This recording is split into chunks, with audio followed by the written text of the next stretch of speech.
नमस्कार, news wing में आपका स्वागत है। मैं हूं दीपिका और आज हमारे इस खास कार्यक्रम में हम बात करेंगे एक ऐसे मुद्दे के बारे में जो कि अभी बहुत चर्चा में है। 2015 में हुए पंचायत चुनाव के 5 वर्ष का कार्यकाल दिसंबर में समाप्त हो जाएगा। पूर्व में दिसंबर में चुनाव प्रस्तावित था, लेकिन कोविड-19 और राज्य निर्वाचन आयुक्त के रिक्त पदों की वजह से चुनाव भी की प्रक्रिया जो थी अभी तक शुरू नहीं हुई है। तो क्या ग्राम स्तर पर विकास इस दौरान रुक जाएगी या फिर जो केंद्र की तरफ से जो वित्तीय राशि दी जाती है उस पर कुछ असर पड़ेगा? पंचायत चुनाव नहीं होने से और किन परेशानियों से राज्य को जूझना पड़ेगा, इन सब के बारे में हम बात करेंगे आज हमारे इस खास कार्यक्रम में। जो आज हमारे साथ स्टूडियो में जुड़े हुए हैं विकास महतो, जो कि पंचायत मुखिया भी हैं और साथ साथ ही झारखंड प्रदेश मुखिया के हेड भी हैं। विकास जी, आपका बहुत बहुत स्वागत है न्यूज विंग में।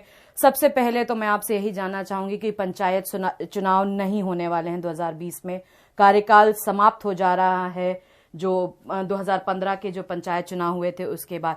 तो पंचायत चुनाव नहीं होने से सबसे ज्यादा नुकसान क्या होगा? अगर हम देखें तो ग्रामीण क्षेत्रों में राज्य के लिए किस प्रकार से नुकसान होगा? देखिए, पंचायत चुनाव नहीं होने से सबसे ज्यादा नुकसान झारखंड की आम जनता को होगा, क्योंकि पंचायत सचिवालय का गठन इसलिए किया गया था कि पंचायत के लोगों को अपने किसी भी कार्य के लिए पंचायत में ही उनका निराकरण हो, उनको ब्लॉक नहीं जाना पड़े, उनको जिला नहीं जाना पड़े। अगर देश की बात करें, देश में प्रधानमंत्री ना हो तो देश का विकास संभव है क्या? उसी प्रकार पंचायत है, पंचायत सचिवालय है, और अगर वहां मुखिया का पद रिक्त रहता है तो पंचायत का विकास किस प्रकार से होगा? बिल्कुल, ये तो जाहिर सी बात है। गांव की सरकार कही जाती है, पंचायत चुनाव जो होते हैं और अगर वहीं मुखिया नहीं रहेगा, वहां पे उनकी सरकार नहीं रहेगी, तो किसी न किसी तरीके से जो विकास का पूरा मुद्दा है, विकास जो होती है ग्रामीण क्षेत्रों में, वहां के जो मुखिया होते हैं, पंचायत होती है, वो सारी चीजों को देखकर वहां पे विकास योजनाएं बनाते हैं।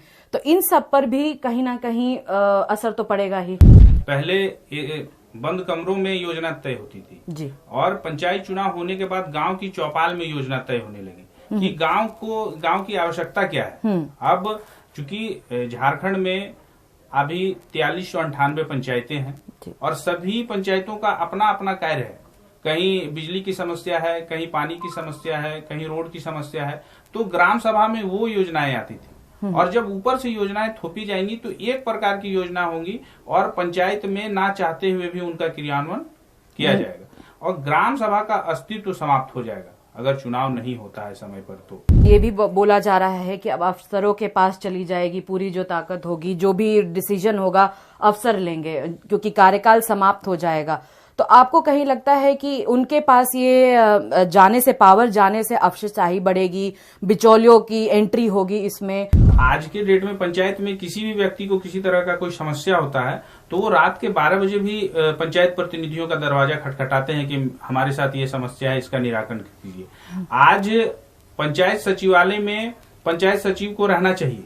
नियमावली तो कहती है कि प्रत्येक पंचायत में जो पंचायत के सचिव हैं वो उसी क्षेत्र में आवास लेकर रहेंगे या पंचायत सचिवालय में रहेंगे, लेकिन कोई नहीं रहते।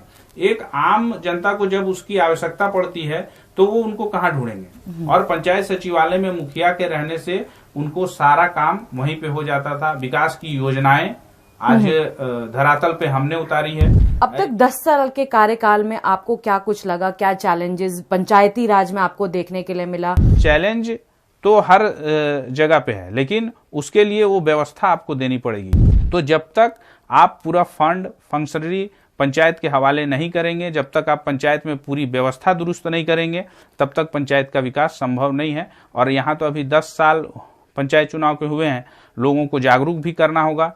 और सबसे पहला बात है कि मुखिया को मुखिया बनाना होगा कि अगर हम चुनाव जीत के आए हैं तो सरकार की तरफ से भी हम लोगों का ये विनम्र आवेदन है कि पंचायत को और सशक्त करें। और जब तक आप पदाधिकारियों को उनके अधीनस्थ नहीं करेंगे, पंचायत का विकास संभव नहीं है, क्योंकि हम चाहते कुछ और हैं, हो कुछ और जाता है। हम लोगों को जानकारी का अभाव, चुनाव जीत के आए हैं तो सही रूप से हम लोगों को प्रशिक्षण नहीं मिला।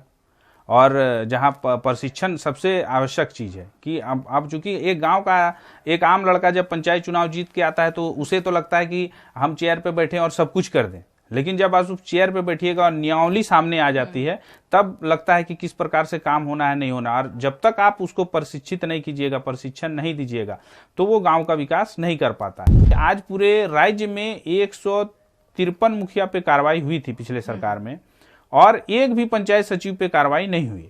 तो ये सोचने का विषय है, और ये झारखंड की सरकार को सोचना चाहिए कि जब गलती हुई, तो जब ज्वाइंट हम सिग्नेचर कर रहे हैं और पंचायत सचिव पे कहीं कोई कार्रवाई नहीं होती, पंचायत सचिव पे कहीं कोई रिकवरी नहीं होती है, तो पदाधिकारी भी चाहते हैं कि एक वर्ग बचा रहे, या फिर उनका एक ये सोच है कि मुखिया लोगों को क्षेत्र में इतना गलत करके बदनाम कर दिया जाए कि सारा दोष उसी के ऊपर जाए और पदाधिकारी अपना सीधा साफ रास्ता से निकल जाए।